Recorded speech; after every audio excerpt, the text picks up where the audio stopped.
నమస్తే. Spiritual, motivation, educational వీటికి సంబంధించి ఇంటర్వ్యూస్ ఇవ్వదలుచుకున్న వాళ్ళు కింద నంబర్కి కాంటాక్ట్ చేయండి. సూర్యోస్మి, నేను మీ విక్రమాదిత్య. ఆరోగ్యమే మహాభాగ్యం, ఆరోగ్యం భాస్కరాధీనం.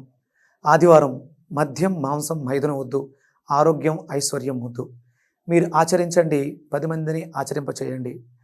ఆచరించండి, ఆరోగ్యవంతులుగా ఉండండి. ఆచరించండి, ఐశ్వర్యవంతులు కండి. ఆచరించండి, ఆనందంగా జీవించండి. సూర్యోస్మి. నమస్తే, వెల్కమ్ టు అవర్ ఛానల్. నేను పద్మిని. ప్రస్తుతంతో పాటు ప్రముఖ ఆధ్యాత్మికవేత్త, సూర్య ఉపాసకులు, sun spiritual society founder Vikramaditya గారు ఉన్నారు. మాట్లాడదాం. నమస్తే సార్. సూర్యోస్మి. సార్, బలులు అనేవి మనం వింటూనే ఉంటాం, చూస్తూనే ఉంటాం. ఆ ఆచారం ఫాలో చేయని వాళ్ళకి కళ్ళు తిరుగుతాయి, అలాంటి వాళ్ళకి. అమ్మ బాబోయ్, ఎప్పుడైనా బలి జరుగుతోంది, లేకపోతే ఆచారాలు బట్టి ఏదో ఫాలో చేస్తుంటారు, ఆ రక్తం అది మనం మేమైతే చూడలేము కదా. అయితే ఈ బలుల కొంతమంది ఆ ఆచారంలో ఉన్నప్పటికీ అరే దీన్ని చేయకపోతే బాగుండు కదా అన్న ఫీలింగ్ వస్తూ ఉంటుంది. అది మేక అవ్వచ్చు, ఏదైనా అవ్వచ్చు. పైగా ఎప్పుడైనా మొక్కుకుని వద్దులే దాన్ని ఎందుకు హింసించడం అనే ఫీలింగ్ ఖచ్చితంగా వస్తుంది. లేకపోతే ఇప్పుడు మేకను బలి ఇవ్వటం అంటే నేను విన్నాను చాలా ఖర్చుతో కూడుకున్నదట కదా సార్. బోళ్ళంత డబ్బులు అవుతాయి ఒక మేక.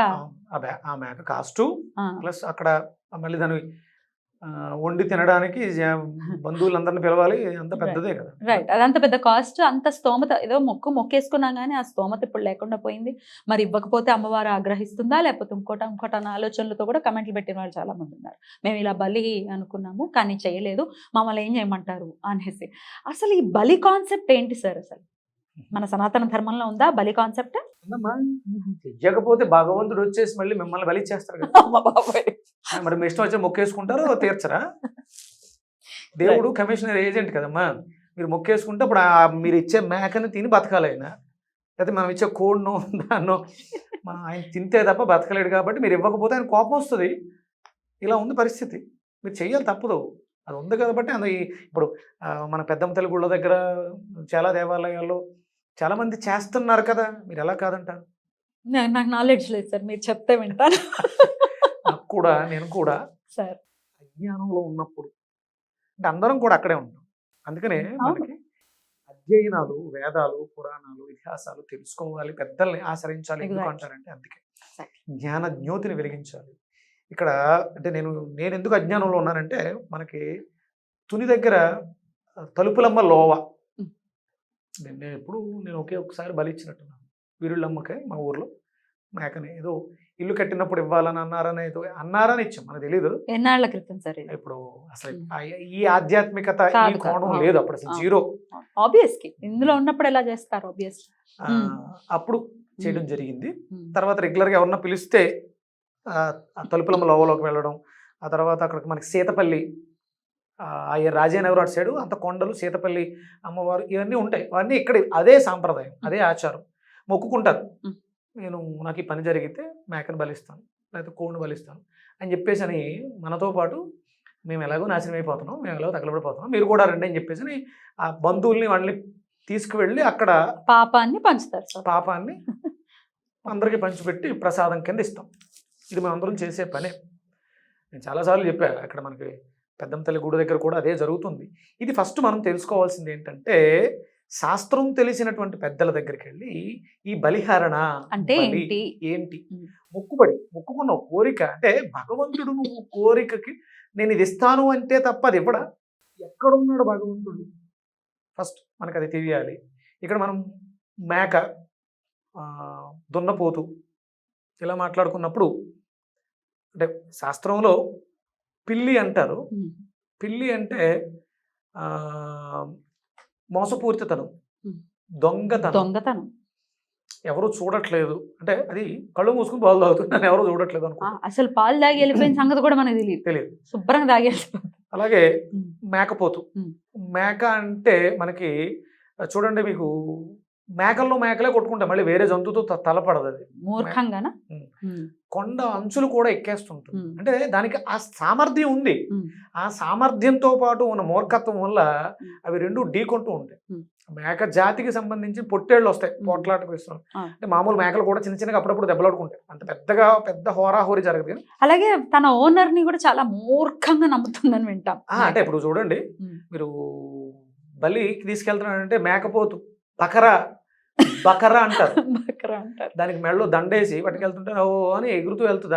అప్పటి వరకు కత్తి తెలియదు మెడ పాపం దానికి. పడే వరకు కూడా తెలియదు. ఉమ్. అలాగే ఇంకొకటి దున్నపోతు. మనకి ఇవి గౌహటి కామాఖ్యలో ఈ దున్నపోతులు బలి ఇవి జరుగుతూ ఉంటాయి. అంటే ఇది శ్రీ విద్యోపాసనలో జరుగుతుందా సార్? మనం శ్రీ విద్య లేకపోతే దశమహావిద్యల్లో శ్రీ విద్య, శ్రీ విద్యలో దశమహాదేవతలు వాళ్ళకి జరుగుతూ ఉంటుంది.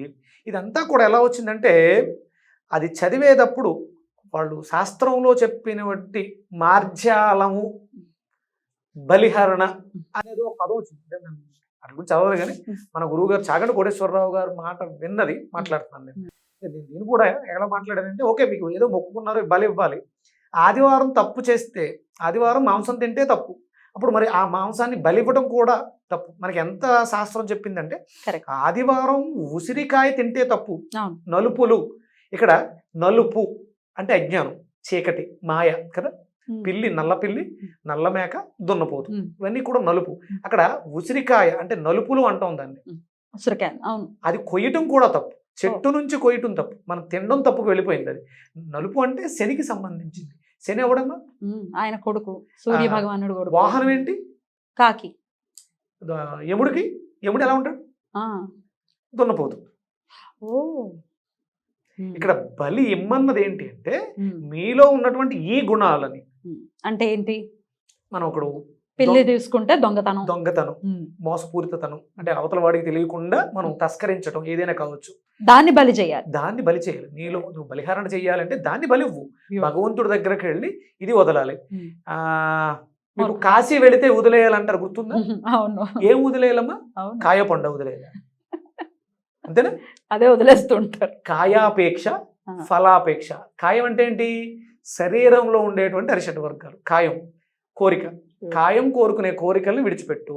ఫలం అంటే అంటే అప్పుడు పళ్ళు వేసేయండి. నేను అక్కడ గంగలో మనం వెజిటేబుల్ థెరపీలో మాకు ఏదో సమస్య ఉందని చెప్పేసి అంటే అది నేను కాశీలో వదిలేసానండి. పొట్లకాయ తాగాలమ్మా, నిద్ర రావట్లేదంటే పొట్లకాయ వదిలేసానండి కాశీలో. ఏం చేసుకుంటుంది గంగమ్మ తల్లి నీ పొట్లకాయని? కాయ అంటే ఇది వెజిటేబుల్గా తీసుకున్నాం అంటే కాయ శరీరానికి ఏదైతే కాయాపేక్ష ఫలాపేక్ష వదలాలి. మీరు కాశీఖండం అనే దాన్ని చదివితే దీని గురించి వివరంగా ఉంటుంది. ఎవరో చెప్పారు నువ్వు కాశీ వెళ్తే కాయాపేక్ష ఫలాపేక్ష వదిలిపెట్టు నీకు నచ్చింది అని అన్నప్పుడు ఓ బెండకాయ దొండకాయ వదిలేస్తే పోతుంది. ఇలా మనం వదిలిపెట్టాల్సిన ఏంటి, బలి ఇవ్వాల్సిన ఏంటి? వీటిని వదిలిపెట్టడం కాదు, బలే ఇచ్చే. అప్పుడు నువ్వు ధర్మార్థ కామ్య మోక్షాలని పొందగలుగుతావు. సో ఈ దొంగ బుద్ధి గాని, మోసపూరిత బుద్ధి ఇప్పుడు మనం ఇక్కడ మేక అంటే మనం మాట్లాడుకున్నది మూర్ఖత్వం. ఇంకా నువ్వు అంటే మూర్ఖత్వం, ఎంత మూర్ఖత్వం అయితే అవసరమైతే నువ్వు యుద్ధం చేయడానికి కూడా సిద్ధంగా ఉంటావు, బలం చూసుకోకుండా.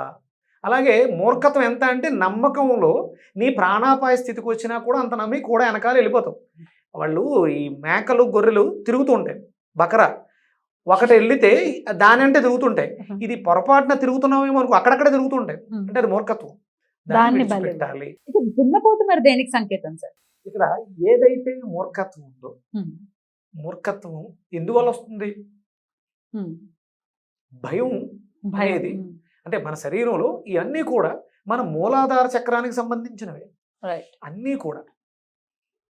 ఈ మూలాధార చక్రం అనేది మూర్ఖత్వాన్ని, అంటే ఇప్పుడు మేక, అందులో నాకు తెలిసి మూలాధార చక్రానికి మూలా నక్షత్రం, నక్షత్రాధిపతి కేతు.